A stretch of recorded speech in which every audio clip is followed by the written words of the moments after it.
Welcome to Good Neighbors, and yes, we're already having a good time. The individual you saw a little sneak peek of her, but she is someone who is really precious and special. And last time you were on here, you were in another capacity she was doing at another organization, and we say, of course, we transition and move on, still love, but move on. And today she's on here to encourage not just the her target audience, but also the family members of her target audience, as well as our community overall. And I am referring to Mrs. Ruth Jones, who is the marketing director. That's right. For Presbyterian Manor. And we That's thank right. you for being on. And thank you. And they may have said, well, I just saw her on another show. And she's just all over the place, Mrs. Jones, Mrs. Jones, Mrs. Jones. You have so many things going on. Keep your mind right, though. Keep your mind right. Now, thank you for being on the show. I love your lead-in. That's just great. Thank you. You're welcome. Okay, we're going to simmer down, and we're going to be professional about this thing. And we're going to talk, of course, you are now in the position of marketing director for Presbyterian Manor. Yes. So, can I ask you, what had you transition? I know things happen in our lives, sometimes bad, sometimes good, but that moves us into another direction. Yes. And I know we're going to talk about aging and preparing for retirement, but this may also help someone who's in the way of wanting to transition, or may be time too. So. Okay. Are you talking about my job, how I did that? Yes, well, ma'am. I was in the nonprofit world with United Way. Yes. And loved it. I love that. Tell her hello. Oh. The camera. Tell her hello. Hi, Diana. We had to get that out of the way. Tell her hello. CEO of the United Way. Yes, I love her and everyone there and all the volunteers. I loved that work, and of course, United Way does all areas. They do youth and children, families, and older adults. And this opportunity came along at Presbyterian Manor, and Presbyterian Manor has 3 facilities: the Independent Retirement Living, and then the Perkins Prothro Healthcare Center, and then House of Hope. So it's, when I say Presbyterian Manor, it's really all 3. But they had never had a marketing director before, I know. And there's a lot of information that you need to get out to the community about your organization where you're doing good things. And they're a 501c3 nonprofit, and I was really excited to come over, and I've learned a lot and still learning and really enjoying this population, the residents there. It's a lot of fun, and I'm really enjoying it. Well, I'm glad you said that, in the sense of when you said there are things that individuals need to know about a business, but also not just about the business and they want your money and all that, but also what the business stands for, the purpose of the business, and to get more information out.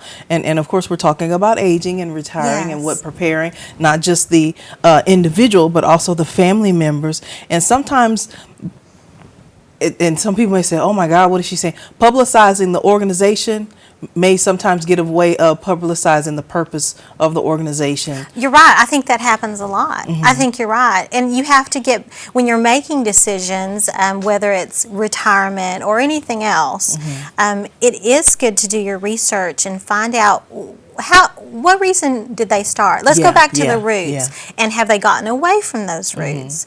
And there are a lot of options. We're talking about the aging population today, and there are a lot of options for that locally. So that's a good thing to remember. The Manor is nonprofit, and it is still church sponsored by First Presbyterian, and there's a foundation that's a part of it, and the mission is to serve. So I think, and I know that is with a lot of organizations in town. So that's always good. What's your mission? Why were you started, and how are you governed? How are you run?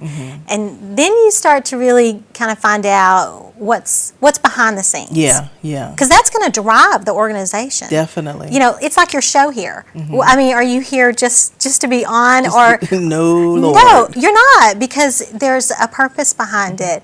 There's a passion behind it, and you're here to serve and help, and I think that comes through. Well, thank you, madam. But definitely, there's always a purpose, and for certain entities, there's a requirement So we won't get into that, FCC. But anyway, we thank God for the FCC keeping everything decent and order. And that's the purpose and the plan of the organization's mission, to make sure they're right on track for what they need to do. So with Presbyterian Manor, they are on track, and we're talking just about that element right now of it. They're on track with having a place for individuals to go when it's time for them to retire. So let's start with that first element of Presbyterian Manor. Okay, and that's how it all began. In 2010, we'll celebrate our 30th year anniversary. Yeah. So you can think back, this is when it all began back then, and they looked at a group of people that were concerned about this population locally, looked around and said, this is something that's needed. We want to address not just physical needs, we want to address emotional and spiritual needs too. That's excellent. And those three things, that criteria is something that if you're looking around and maybe your spouse has died, or you're feeling isolated in your own home or apartment, and you're thinking, well, maybe I need to consider retirement living, or what's ahead 5 years from now, then you want to think about those three things. So should someone, and I know Presbyterian Manor is your place of business, but we're going to talk kind of in general. So if someone, there may be another place, not necessarily just here in Wichita Falls, Texas, but it may be in another area, or you may know another family member who is at this point. So there comes a time when you have to make that decision. That's right. It's a really tough decision. And this is when nothing's wrong with you in the sense of medical. Right. Okay. Well, and everyone's needs are different. But if you can make this decision when you don't have a lot of physical needs, that's the best scenario, because you're going to be a part of the decision. You're going to make that decision. You're going to be in control. But some people put it off, and then that decision goes to your children, and that's really hard. That's a difficult situation. So you want to assess what physical needs you have. Well, and with you dealing with I don't know how much interaction you have with the families, but with the individuals, why do you think some people put it off? I know some things are just flat out, they don't have to deal with it. Right. But are there have you seen any other reasons? Because this may help someone. Okay. The things that I hear when I'm talking to the individuals themselves, it's just a huge move. I have one lady, I love her. She calls me, every week or two, and she says, what's going on at the Manor? I really do want to come this week. I think I'm going to move. She's so cute. But she's had her own home for 40 years, 50 years. She's widowed. And just the scope of looking at all of her belongings, knowing she's going to have to pick and choose, because you have to downsize. Definitely. And then she's worried about the loss. Will I lose my friends? What about, the people I go to church with? How is my life going to change? I'm at a fork in the road, and I'm never going to be able to come back once I make this decision. And the one word I heard you say that a lot of people, regardless of what age it is, change. That's it. That's it, Sametta. That's it. It's change. It's hard for me. It's hard for everyone, and it's a big deal. But on the other side of that, I hear from the residents. When I made this move, and I've never regretted it. I can't tell you how many times I've heard that, and I'm not just making that up. So I think once that decision is made, there's a peace. Because I think that applies to other things. Yeah, definitely. You're waffling, and you just feel like the Bible speaks about being a wave unstable. Tossed. To and fro, and you're unstable in all your ways. You can be, but a matter of when you receive that peace and knowing, okay, regardless of what the outcome is, I need to make this decision now. Right. So that I'm in focus of what needs to be done. Otherwise, everything is out of focus. Which way should I go? When should I go? How should I go? Is anybody going to help me go? And it's like, just go.